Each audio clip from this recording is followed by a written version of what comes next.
Olá, seguidores do suspense e do terror. Vamos a mais uma história, mas antes deixem seu like, compartilhe e comentem abaixo na descrição. As maldições dos sets de gravação dos filmes de terror. Acidentes estranhos, mortes sem explicações. Alguns clássicos do terror foram amaldiçoados por trás das câmeras. É aquela história clássica: os filmes de terror não assustam só quem vai ao cinema vê-los, não. Em muitas das grandes produções que envolvem tramas sobre espíritos e demônios, por exemplo, coisas bizarras, e até mortes, aconteceram no set de filmagem. Quer ver algumas das maldições mais aterrorizantes dos bastidores dos filmes de terror? Vocês não acharam que o filme ia mexer com o demônio sem ter que lidar com as consequências, né? Conhecido como o longa mais amaldiçoado da história, ele conta com histórias aterrorizantes de bastidor. Só para você ter uma ideia, 9 mortes aconteceram com membros do elenco e da equipe. O personagem de Jacques Macouran, por exemplo, é o primeiro a morrer no filme, caindo de uma escadaria. E, uma semana após gravar seu papel, o ator morreu mesmo, vítima de uma pneumonia.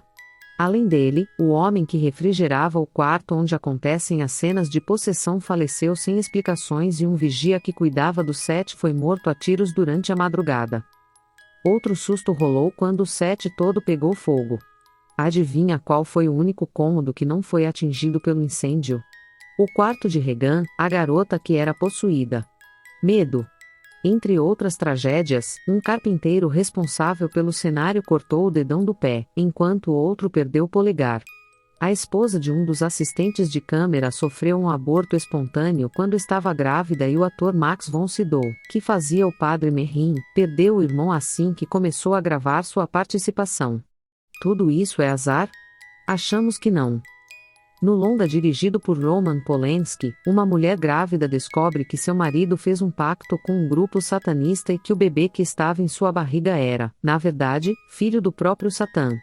Pouco após o lançamento do filme, o produtor William Castle foi internado por falência renal. Quem estava no hospital com ele garante que o ouviu dizendo as palavras "solte esta faca", uma alusão a uma das cenas do filme. No mesmo dia, o compositor do longa, Christophe Comeda, morreu por causa de um coágulo no cérebro, coisa que também acontece com um dos personagens do longa.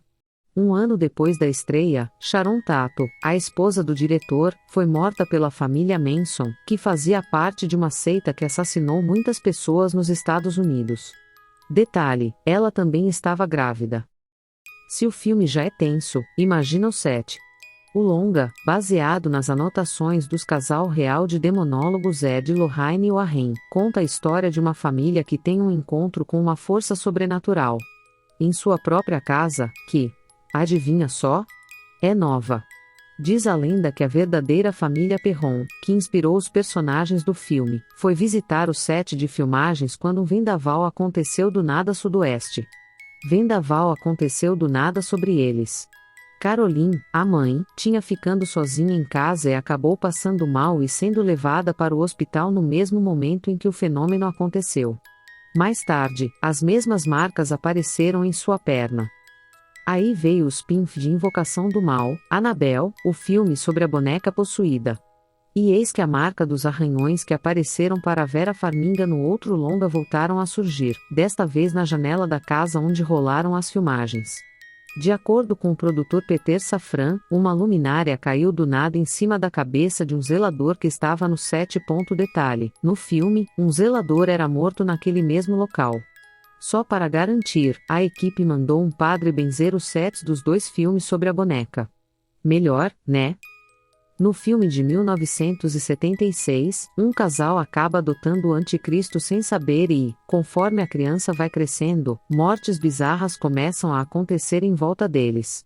O tema tenso rendeu várias histórias bizarras no setembro. Uma delas foi que 2 membros da equipe estavam viajando em aviões diferentes para o local onde começariam as gravações quando as aeronaves foram atingidas por raios.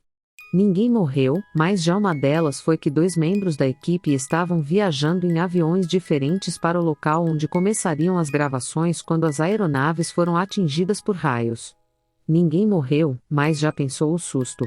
Além disso, em outro momento, a equipe deveria pegar um voo, mas acabou cancelando as passagens de última hora. Mais tarde, eles descobriram que o avião que deveriam pegar caiu e todos os passageiros morreram. Em meio a muitos boatos, dizem que os cachorros usados no filme se descontrolaram e atacaram seus treinadores. O mais surreal foi o que rolou com John Richardson, o coordenador de efeitos especiais. Ele foi responsável por fazer a cena em que um fotógrafo é decapitado dentro de um carro. Após o trabalho em A Profecia, ele e sua assistente, Liz Moore, estavam viajando juntos quando bateram um veículo e ela teve seu corpo cortado no meio por uma roda que se desprendeu do carro, acidente muito parecido com o do filme. Ao sair do veículo, John ainda jura que viu uma placa que dizia Cidade de Moments a 66,6 km. O título original do longa é The Omen. Você sabe que o negócio vai ser tenso quando os rolos começam antes mesmo das gravações, né? Em 2005, um remake do clássico de terror foi feito e, pouco antes da produção ser iniciada, um corpo foi encontrado submerso nas redondezas do setembro. Diz Ryan Reynolds que, além disso, ele acordava todas as noites por volta das 13h15, o mesmo horário em que forças demoníacas despertavam seu personagem no filme. Que medo! Reza a lenda que a equipe que trabalhou nos 3 primeiros filmes da franquia Poltergeist, nos anos 1980, usou esqueletos de verdade para algumas cenas, e que os espíritos donos desses ossos não teriam ficado nada felizes com a atitude, por isso decidiram jogar umas maldições brabas na galera. É que muitas coisas aconteceram durante as filmagens da saga.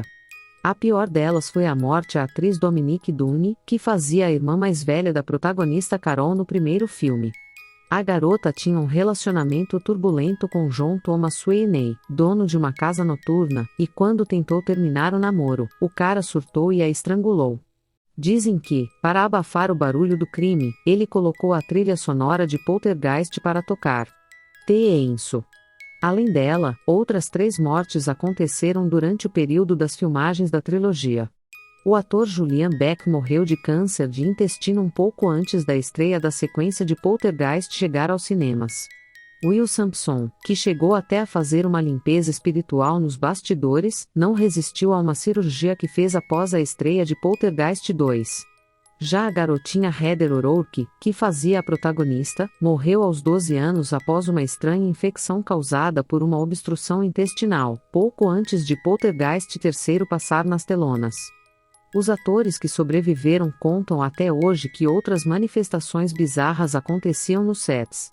Beth Williams, por exemplo, jura que sempre que chegava no quarto de seu hotel após as gravações, os quadros das paredes estavam tortos. Ah, e lembra da cena em que o garotinho Robbie é enforcado por um palhaço de brinquedo? Ao gravar aquele take, o ator Oliver Robbins foi salvo por pouco pela equipe, pois o brinquedo se enroscou em seu pescoço e ele estava sufocando de verdade.